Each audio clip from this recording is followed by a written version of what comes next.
Salut à toutes et à toutes, c'est Erwan de Tastacam et aujourd'hui on se retrouve pour une nouvelle vidéo. Alors oui, aujourd'hui on se retrouve pour une nouvelle vidéo. Alors on va parler de GoPro et surtout comment protéger sa GoPro.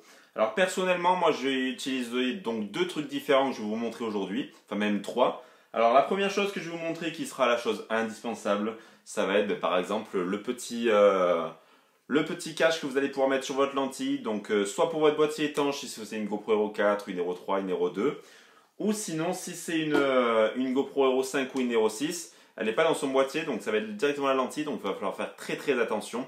Du coup pour cela, si vous êtes en transport ou quoi, le mieux ce sera d'utiliser ce genre de petit cache. Ça coûte vraiment rien, donc soit sur les sites chinois, sinon vous en avez des officiels chez GoPro. Ensuite, la nouvelle astuce ça va être les petits filtres. Donc qu'est-ce qu'on appelle des filtres? En gros, ça va être comme sur votre appareil photo. Alors ça va être des petits filtres que vous aurez donc soit la possibilité de mettre sur votre petite lentille si c'est une Hero 3, une Hero 4. Donc par exemple, moi je sais quand je suis au ski, j'utilise souvent ce genre de lentille. Donc ça va empêcher de faire entrer un peu plus la lumière, donc ça va contraster un peu plus le ciel. On verra donc un peu plus les couleurs, donc ça sera un peu plus propre. Donc ce genre de lentille, ben voilà, vous pouvez utiliser si vous mettez votre GoPro dans le frame. Je vais vous montrer donc dès maintenant. Ça va vous permettre de protéger vachement votre GoPro quand elle sera donc hors de son boîtier. Donc par exemple là la GoPro elle est hors de son boîtier et si je l'utilise avec le frame, ben, moi je l'utilise souvent du coup avec ce genre de lentille. Donc franchement c'est vachement bien, ça coûte pas spécialement cher et surtout ça protège vachement votre GoPro. Donc par exemple, moi là celle-ci, je sais pas si on le verra très bien, mais cette GoPro elle a pris un très gros shoot quand le drone a chuté. Donc du coup j'ai un grand impact et si j'avais eu ce filtre sur le drone, ça aurait vachement protégé la lentille, ça aurait été le filtre que j'aurais pris et le filtre ça coûte qu'une vingtaine à une trentaine d'euros. Donc c'est quand même bien moins important que des 400 euros d'une GoPro. Donc du coup ces filtres là ça va être vachement cool.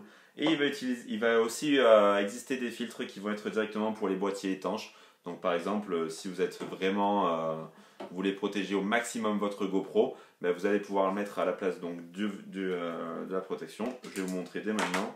Vous allez pouvoir mettre votre filtre juste comme ça. Donc du coup là, vous allez avoir votre GoPro, votre boîtier étanche qui va être protégé au maximum. Donc s'il y a une pierre, une projection de pierre ou quoi, du coup ça sera le filtre qui prendra et non le boîtier. Donc ça c'est plutôt pas mal. Et comme je vous le dis, en deuxième utilité que ces filtres ont, en plus de protéger, ça va donc faire un ciel plus joli. Le ciel sera donc plus bleu, on verra plus les contrastes. Donc c'est plutôt pas mal. Enfin j'utilise beaucoup en photo et depuis très longtemps j'utilise aussi sur mes GoPro. Donc du coup c'est une petite astuce que je trouve vraiment pas mal. Et ensuite, comme vous pouvez le savoir ou non, les dernières GoPro ont derrière des écrans, comme sur la Hero 4 Silver, Hero 5 et Hero 6. Et du coup, en fait, ce genre d'écran, ça se raye très facilement et ça peut aussi se casser. Donc je pense par exemple à Alex Black, sur un de ses tournages, il a cassé l'écran de sa GoPro derrière. Donc du coup, ça fait un peu chier, on veut le dire, au niveau du prix de casser ça. Parce que surtout, pour le faire réparer, ça coûte une blinde. Donc du coup, ça va être en fait comme pour les téléphones, ça va être des mini verres trempés. Et vous aurez juste à le coller, donc vous pourrez le coller sur l'écran, ça protégera l'écran. Et vous pourrez aussi en coller sur la lentille. Donc par exemple, comme vous pouvez le voir, les lentilles des Hero 5-6 s'abîment très facilement, étant donné que du coup c'est directement le boîtier. Donc ce genre de lentille on peut échanger, il me semble que ça coûte à peu près 25 euros chez GoPro. Donc vous avez un tuto si vous voulez savoir comment l'enlever aussi, si vous voulez la mettre dans un boîtier étanche. Et sinon, vous pouvez mettre des verres trempés comme sur vos téléphones. Donc ça va éviter s'il y a une pierre qui vient de faire un impact ou si on la fait passer, je sais pas, contre une gommette et quoi, que ça va la rayer. Du coup, ce genre de filtre, ça va permettre de protéger au maximum. Donc il existera des filtres pour l'avant et pour l'arrière. Donc vous pouvez acheter des petits packs sur internet, ça coûte pas très cher.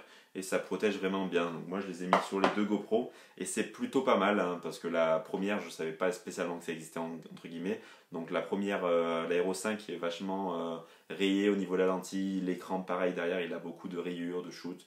Du coup ce genre de filtre ça m'a permis de protéger ma dernière petite GoPro. Voilà, j'espère que cette petite vidéo où je vous montre quelques astuces et comment je protège au mieux mon matériel. J'espère que cette vidéo vous aura plu. Moi je vous dis à la prochaine pour une nouvelle vidéo. Ciao tout le monde.